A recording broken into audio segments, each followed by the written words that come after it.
Opsi yang kedua itu biasanya anak-anak muda dia memang menargetkan untuk membeli rumah.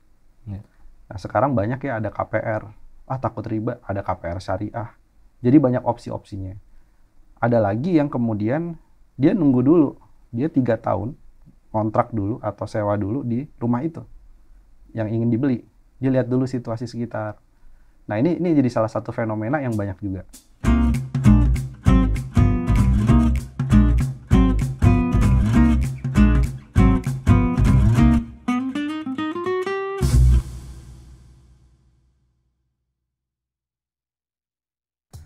Beberapa waktu lalu, Kementerian PUPR secara resmi menetapkan batasan harga jual rumah tapak subsidi tahun 2023 sampai dengan 2024. Dalam aturan terbaru ini, harga maksimum rumah tapak di kisaran antara 162 sampai 234 juta atau naik sekitar 8% dibandingkan tahun sebelumnya. Sebagian kalangan menganggap kenaikan ini tidak berpihak kepada masyarakat berpenghasilan rendah, pihak yang menjadi sasaran utama dari rumah subsidi. Bagaimana sebenarnya aturan hukum terkait rumah subsidi dan bagaimana hal ini dilihat dari sisi kebijakan publik? Bersama saya Ahmad Baskoro Priatmaja, asosiat dari SIP Law Firm. Episode kali ini kita akan membahas tentang seluk-beluk peraturan rumah subsidi. Tetapi tentu saya tidak sendirian. Kali ini saya sudah ditemani oleh Direktur Eksekutif Center of Economic and Law Studies sekaligus pengamat ekonomi, Bapak Bima Yudhistira. Selamat pagi, Mas Bima. Ya, terima kasih. Sudah menyempatkan waktu untuk datang hadir. Sebelum masuk ke topik, mungkin kita perkenalan terlebih dahulu. Jadi saya Bima Yudhistira, bisa dipanggil Bima ya. Saya bergelut di bidang ekonomi, kemudian kebijakan publik. Jadi background pendidikannya adalah pada waktu sarjana di Fakultas Ekonomi UGM. Kemudian S2 itu di University Bradford dan juga mengambil studi di Toulouse Business School di Prancis. Dan Celios Center of Economic and Law Studies ini sebenarnya lembaga think tank. Jadi dia bergerak di bidang ekonomi, termasuk salah satunya isu-isu yang menarik bagi generasi milenial, termasuk juga terkait dengan keterjangkauan harga rumah. Kalau untuk di Bradford sendiri, tadi mengambil jurusan? Ya, kalau di Bradford saya ngambil jurusan Financial Economics.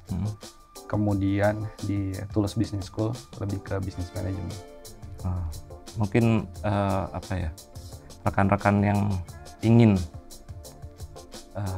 kuliah di luar negeri, mungkin ada tips-tips dari Mas Bima seperti apa? Ya, saya pikir ya harus sesuai dengan bidang profesi ya. Sebaiknya kalau mengambil kuliah juga melihat latar belakang, biasanya cara pengajarannya, kemudian modulnya, tapi juga 2-3 tahun sebelumnya paling penting adalah persiapan bahasa. Ya, karena beberapa beasiswa, kebetulan saya beasiswa dari LPDP Kementerian Keuangan, itu syaratnya memang bahasa Inggris misalnya. Kalau di Prancis berarti harus ada bahasa Prancis sebagai bahasa tambahan. Dan yang paling penting ya ketika kembali biasanya ada pertanyaan tuh, buat apa kuliah di luar negeri nih? Kalau kembali mau jadi apa nih? Nah, itu yang paling penting. Jadi ada korelasi dengan pekerjaan kita ke depannya. Berarti harus menguasai bahasa yang akan salah satunya itu. Untuk bahasa sendiri sudah berapa bahasa ini, Mas? Jerman, Prancis, Mandarin, bahasa Inggris paling itulah dampak. Luar biasa sekali. Jadi kalau topik kali ini cukup menarik nih, Mas. Kita tahu pembangunan rumah merupakan tanggung jawab dari negara untuk dilaksanakan, yang tertuang di Undang-Undang 1945 dan diturunkan kepada Undang-Undang Nomor 1 2011 tentang perumahan dan kawasan permukiman dan Undang-Undang Nomor 20 Tahun 2011 tentang rumah susun. Nah, sejauh ini Mas Bima melihat pengaplikasian undang-undang tersebut seperti apa di lapangan? Ya, kalau kita tarik memang masalah soal perumahan ini adalah masalah yang memang cukup serius. Betul. Karena kalau melihat kesesuaian antara pasokan dan juga permintaan dari hunian, itu gapnya makin lebar. Bahkan beberapa studi data menyebutkan ada 12,7 juta backlog perumahan. Berarti yang harus disiapkan pemerintah, dan setiap tahun perlu membangun 1,5 juta rumah baru. Kalau nggak terancam banyak anak-anak muda nih, terutama yang baru menikah, yang baru punya anak, nggak akan mungkin selamanya ngontrak terus, dia berpikir untuk kapan bisa KPR. Nah itu kalau nggak cukup antara konstruksi rumah baru dengan jumlah permintaan, ya makanya datanya menyebutkan 81 juta milenial akan terancam menjadi pengangguran. Jadi dari implementasi regulasi-regulasi yang ada terkait dengan perumahan, bahwa pemerintah seharusnya menyediakan gitu ya rumah yang layak. Jadi bukan hanya menyediakan rumah, tapi ada kata-kata rumah yang layak. Karena itu salah satu kebutuhan mendasar, kebutuhan primer. Dalam implementasinya kita melihat ada program perumahan, bukan tidak ada.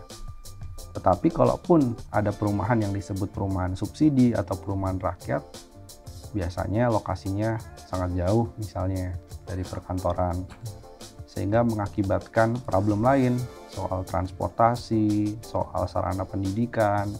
Nah, itu salah satu problem di lapangan. Kemudian juga dukungan dari perbankan. Di Indonesia ini unik ya, karena 70% lebih orang beli rumah untuk pertama kali atau rumah primer itu lewat KPR. Kita punya isu nih, kalau nggak dibantu program pemerintah, lewat FLPP misalnya, terpaksa anak muda harus pakai KPR yang normal. Nah, bunganya itu bisa sampai 13% per tahun. Gitu. Jadi, kalaupun bisa KPR, sebagian akan kesulitan juga untuk cicilan bulanan. Karena bunganya sangat mahal nih, di luar dari program pemerintah. Untuk itu memang saya melihat dari implementasi itu sebagian perlu ada penajaman lagi, termasuk bantuan-bantuan khususnya untuk anak muda nih.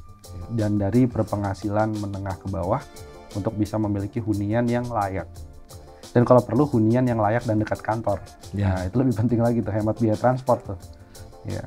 Nah, terkait rumah untuk generasi milenial ini, Mas, ada beberapa yang memandang kita harus punya rumah nih, caranya ya dengan KPR. Walaupun kita nyicil, yang penting kita dapat tanah. Sedangkan tanah itu jauh dari kantor kita kalau dihitung. Ada sebagian juga yang tidak setuju dengan KPR. Kita sewa saja yang dekat kantor gitu. Gimana itu? Ada tips untuk seperti kita ini yang berpenghasilan rendah misalnya, seperti apa? Iya, jadi kalau kita diposisikan sebagai calon debitur ya, misalnya kita melihat ada lokasi yang cocok. Satu, kita bisa mulai survei dulu. Ada beberapa anak-anak muda yang memilih untuk mencicil itu bukan mencicil rumahnya yang sudah jadi, tapi dia mencicil tanah. Sehingga dia langsung ke pemilik tanah, misalnya 100 meter persegi atau 70 meter persegi, cukuplah untuk rumah sederhana. Dia melihat bahwa yang harganya naik tidak terkendali di beberapa tempat itu adalah tanah. Sehingga itu yang harus diamankan dulu. Ada yang berpikir seperti itu. Baru kemudian mereka mencicil untuk membangun atau konstruksi secara perlahan. Itu mungkin mereka nggak akan terlalu terkena dari fluktuasi harga tanah berlebihan, kemudian juga dari sisi kenaikan suku bunga juga mungkin lebih aman. Tapi tidak semua seberuntung itu. Betul. Kadang-kadang di Jakarta kita lihat mana tanah kosong. Tanah kosong itu pasti di daerah yang premium yang mungkin memang sengaja didiamkan di sana biar harganya meningkat ya. Tapi itu kan peruntukannya untuk komersial dibandingkan untuk residensial. Nah, opsi yang kedua itu biasanya anak-anak muda dia memang menargetkan untuk membeli rumah. Nah, sekarang banyak ya ada KPR. Takut riba, ada KPR syariah. Jadi banyak opsi-opsinya. Ada lagi yang kemudian dia nunggu dulu. Dia 3 tahun kontrak dulu atau sewa dulu di rumah itu yang ingin dibeli. Dia lihat dulu situasi sekitar. Nah, ini jadi salah satu fenomena yang banyak juga.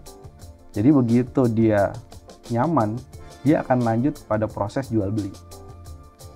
Kemudian uang sewanya tadi bisa dihitung sebagai DP atau pengurang biaya, tergantung negosiasi dengan si pemilik rumah. Ada juga yang begini, saya kan agak lucu kalau sampai KPR 30 tahun, 20 tahun sampai 30 tahun di lokasi yang saya nggak suka sebenarnya. Tapi hanya karena itu menawarkan harga murah. Nah jadi dia coba dulu 2 tahun tinggal di situ, ternyata benar. Sekolah anaknya jauh, misalnya sarana prasarananya kurang bagus, maka ada desakan, ya udah kita ngontrak lagi. Nah ini jadi salah satu yang menjadi lifestyle juga, dicoba dulu rumahnya, baru kalau tidak cocok dia akan pilih tempat lainnya. Nah, yang ini disebut sebagai gaya hidup nomadennya milenial. Jadi nomaden itu bukan hanya karena bisa work from home atau kerja dari rumah, tapi nomaden di sini diartikan sebagai strategi untuk mencoba dulu rumah yang kita ingin beli di kemudian hari sebelum terlanjur KPR atau mencicil 30 tahun. Ya. Nah, karena kenapa? Banyak kejadian beberapa yang misalnya di Jakarta itu dapat tanah ataupun dapat rumah di lokasi Depok, Tangerang, Bekasi. Awalnya mereka melihat rumahnya harganya murah. Tapi begitu mereka menempati dan sudah terlanjur untuk KPR jangka panjang, mereka menyesal. Karena ternyata murahnya itu harus dibayar dengan biaya transportasi yang mahal. Betul sekali. Bahkan bisa sama dengan cicilan. Iya. Ada yang sampai 2 juta rupiah mengeluarkan transportasi kotor ya per bulan. Setara dengan cicilan rumah subsidi. Kan sayang sekali. Sayang gitu. Sekali. Betul. Jadi banyak opsi sebenarnya untuk mencari dulu yang tepat. Jadi memang harus pintar-pintar untuk mencari opsi tersebut ya. Kita jangan sampai menyesal, nanti seumur hidup kita menyesal. 30 tahun itu tidak sebentar ya. Kalau dilihat dari sisi kebijakan, Peraturan Menteri Keuangan Nomor 60 Tahun 2023 yang terbit beberapa waktu yang lalu, salah satunya pembebasan PPN 11% dari harga jual rumah tapak subsidi atau sekitar 16-24 juta per unit. Apakah aturan ini cukup membantu bagi masyarakat yang berpenghasilan rendah? Iya. Jadi kalau kita bicara rumah subsidi, satu yang bisa dibantu pemerintah adalah soal bunga cicilan. Kemudian keringanan DP atau uang muka. Ada lagi yang harus dibantu adalah soal memang pajak-pajak dan biaya administrasi, termasuk dengan biaya notaris misalnya. Jadi kalau ada pembebasan PPN yang harusnya kena 11% dia dikecualikan, saya pikir itu salah satu langkah juga untuk membantu meringankan. Karena bisa jadi PPN itu kan nanti ada 2 sebenarnya, PPN dari cicilan, ada juga PPN dari pokok rumahnya itu sendiri. Nah, jadi dalam transaksi kalau itu dibantu, tentu satu hal yang positif di situ. Tapi lebih bagus lagi nih, selain PPN, juga ada keringanan untuk biaya-biaya yang terkait dengan notaris, misalnya dibantu disubsidi oleh pemerintah. Jadi notarisnya tetap mendapatkan haknya atau fee jasanya, tetapi uang itu sebagian masuk dari APBN misalnya. Nah itu salah satu opsi juga untuk membantu meringankan masyarakat berpenghasilan rendah. Ya. Dari awal tadi saya menyinggung kenaikan 8% ya, tapak subsidi dibanding tahun yang lalu. Saya pernah membaca artikel Mas Bima nih di salah satu media. Kenaikan rumah subsidi harusnya tidak melebihi 5%. Mengapa demikian, Mas? Rumah subsidi itu karena peruntukannya memang membantu masyarakat berpenghasilan rendah, idealnya kalaupun naik tidak boleh di atas kenaikan dari inflasi. Ya. Atau ya keringanan lainnya tidak boleh naik lebih dari kenaikan upah minimum. Karena ini kita bicara masyarakat berpendapatan rendah yang pada waktu pandemi sudah reda seperti sekarang, itu mereka menghadapi yang disebut sebagai cost of living crisis. Jadi krisis biaya hidup. Kemarin bulan September kita masih ingat harga BBM naik. LPG 12 kg juga naik. Kemudian 3 kg mau dibatasi. Ada lagi kenaikan dari biaya-biaya transportasi. Ya.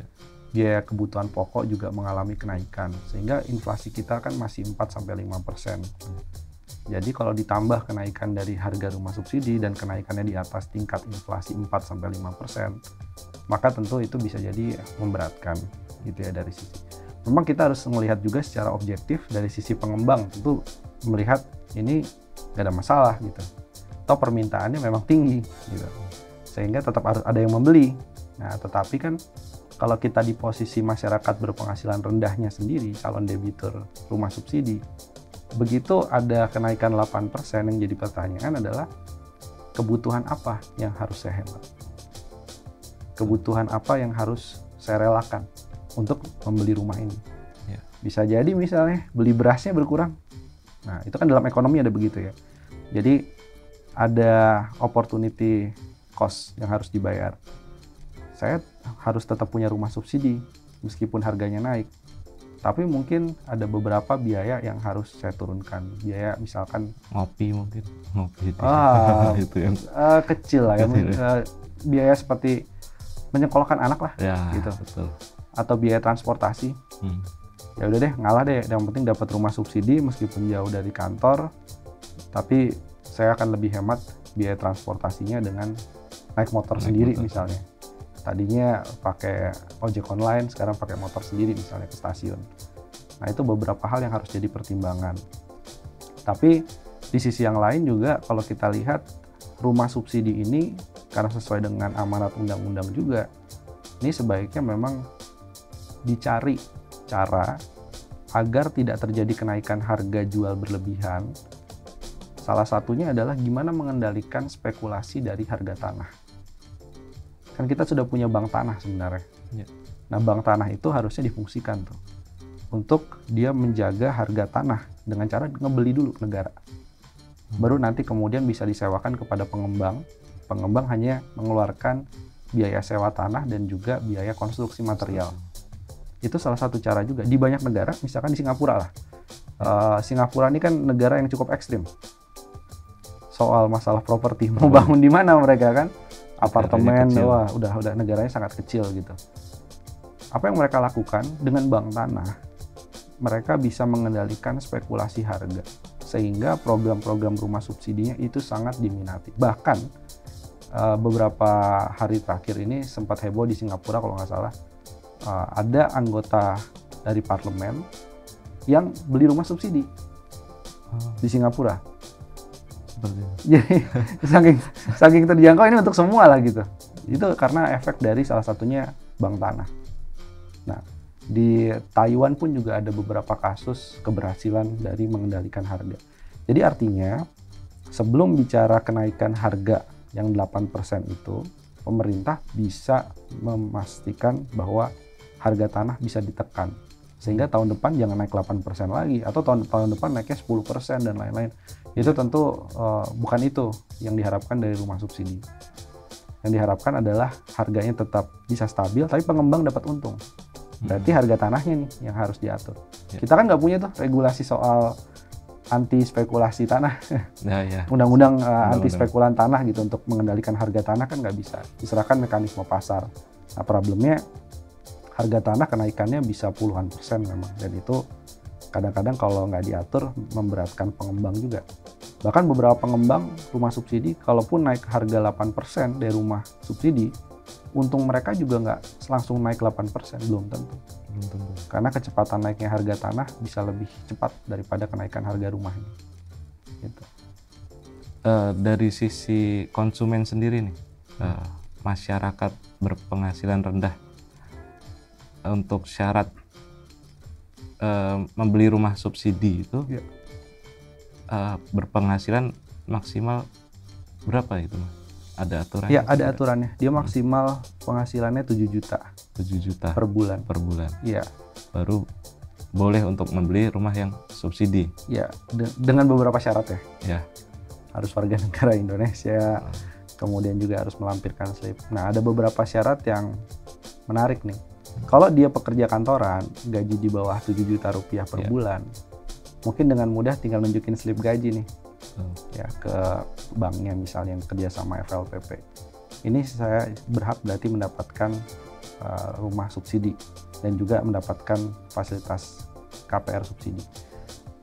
Tapi profil tenaga kerja kita, terutama yang menengah ke bawah, itu banyak di sektor informal. Iya.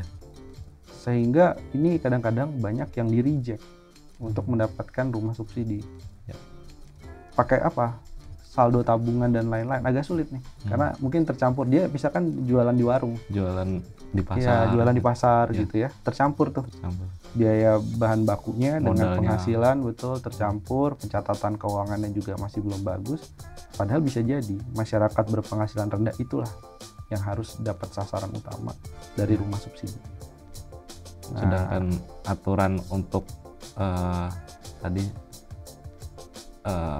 spekulan, biasanya kan rumah subsidi dibeli oleh spekulan-spekulan dan tidak ditempati gitu. Iya. Itu aturannya masih belum ada ya, Mas? Sebenarnya aturannya ada. Contoh mereka yang membeli rumah subsidi itu wajib menempati selama 1 tahun. Banyak rumah subsidi kosong. Iya. Berarti kan ini ngakunya masyarakat berpenghasilan rendah. Ternyata dia mau spekulasi juga di rumah subsidi itu. Nah itu harusnya cabut aja kuncinya, gitu ya. Dicabut dari skemanya itu. Gitu. Atau yang kedua, selain itu kan dia tidak boleh menyewakan, ada kurun waktunya, tidak boleh menyewakan. Tapi faktanya banyak ditemukan, termasuk laporan dari BPK, BPKP, bahwa banyak rumah subsidi itu disewakan lagi. Nah bahkan uang sewanya itu bisa mencukupi 70% dari cicilan bulanan. Enak sekali kan gitu. Iya. Ya, rumahnya nanti bisa dijual suatu saat, sementara untuk bayar cicilan KPR-nya dapat dari pendapatan sewa. Ini bisnis nih. Nah ini kan saya khawatir ini terorganisir gitu. Atau sengaja ada pengawasan yang lemah. Pada waktu apa? Pada waktu misalkan mengajukan KPR. Pada waktu kemudian dengan developernya misalnya. Nah ini beberapa oknum yang nakal, ini harusnya ada penindakan tegas. Dia di blacklist, udah nggak boleh lagi beli rumah subsidi ini. Ada lagi kan, sudah dia belinya mengakunya masyarakat berpenghasilan rendah, ternyata slip gajinya itu sengaja dipisah dengan istrinya. Kalau digabung sebenarnya nggak layak, tapi dipisah sehingga suami dan istri, itu banyak kejadian juga, beli rumah sebelahan. Karena mepet kan rumah subsidi, tinggal dikasih pintu, jadi deh 2 unit itu jadi 1 unit kan gitu. Disewakan ke kelas menengah misalnya. Itu menurut saya satu bentuk kecurangan, sementara tadi masih banyak masyarakat yang harusnya butuh menjadi tidak dapat, jadi tidak tepat sasaran. Nah ekses-ekses begini, jadi rumah subsidinya udah benar. Syarat aturannya saya kira sejauh ini sudah oke. Pengawasannya. Ya. Kalau sebagai rekan-rekan yang misal pengusaha properti ini, untuk membuat rumah subsidi tersebut, apakah melalui tender lelang dari pemerintah atau kita yang mengajukan ke pemerintah untuk membuat rumah subsidi tersebut? Oh bisa mengajukan sebenarnya. Bisa mengajukan, betul. Jadi bisa ada opsi untuk mengajukan. Dan harus dipenuhi beberapa syarat yang betul. Baik. Okay. Untuk land bank sendiri, bank tanah itu mungkin bisa dijelaskan lebih detail lagi seperti apa? Jadi bank kalau tanah untuk di Indonesia sendiri harus seperti apa? Betul. Sedangkan di Singapura sudah, negara tetangga kita sudah mengaplikasikan bank tanah tersebut. Ya. Jadi model bank tanah yang ada di Indonesia ini salah satu peruntukannya untuk infrastruktur, untuk tanah. Jadi mekanismenya adalah si bank tanah ini dia diberi tugas dan diberi anggaran oleh negara. Salah satunya untuk pencatatan, pendataan. Tapi agak berbeda karena kalau BPN semua didata. Tapi kalau untuk bank tanah ada beberapa lahan yang menganggur, itu yang didata. Lahan milik pemerintah daerah didata dulu. Lokasi itu tuh nganggur tuh, ngapain nggak dipakai? Dibuat gedung juga nggak jadi misalnya. Ya udah di take over kayak gitu. Dan kedua, setelah mereka punya inventaris tanah ataupun bangunan juga sebagian, tapi tanah yang utama, maka di situ bisa mereka peruntukkan lagi dengan skema sewa misalnya. Kalau itu lahan negara, ada juga misalkan skema jual beli kalau itu merupakan lahan yang tadinya memang milik pribadi ataupun milik perusahaan. Itu mereka bisa limpahkan ke developer menjadi transaksi biasa. Nah, transaksi SHM ya, sertifikat hak milik ataupun sertifikat yang memang hak milik pribadi. Nah, itu kemudian bisa dikelola lagi oleh si bank tanah dengan kerjasama dengan developer. Tanahnya adalah tanah bank tanah nih, tapi kan belinya misalkan 5 tahun yang lalu, sehingga bank tanah karena ini adalah organ dari negara, sehingga dia bisa menjamin harga bisa tetap stabil. Nah, disitulah kerjasama dengan developer. Yuk kerjasama yuk dengan developer rumah subsidi atau rusun misalnya. Nanti kalau ada untungnya nanti dibagi. Nah, itu bisa skema-skema begitu. Nah, tapi karena memang bank tanah ini masih sangat baru sih. Masih kalau kurang lebih ya 2 tahun beroperasi, 2 tahun 3 tahun beroperasi. Jadi masih sangat early stage sekali. Sehingga memang perlu didorong nih untuk cepat-cepat mengakuisisi tanah. Ya. Terutama tadi tanah-tanah yang masih menganggur dekat dengan kantor, bikin hunian subsidi, entah rusun, entah rumah tapak. Intinya bagaimana dia bisa menjaga harga tanah dan juga bisa menarik lebih banyak pengembang cepat membangun rumah baru. Oke. Tak terasa waktu kita sudah di penghujung waktu.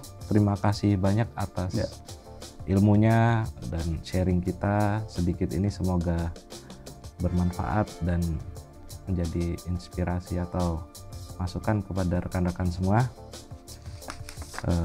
Terima kasih rekan-rekan yang sudah menonton SIP Talk episode kali ini. Bagi rekan yang punya pertanyaan bisa langsung ditulis di kolom komentar, dan jangan lupa juga untuk di subscribe channel SIP Law Firm, media sosial SIP Law Firm lainnya. Saya pamit dan sampai jumpa.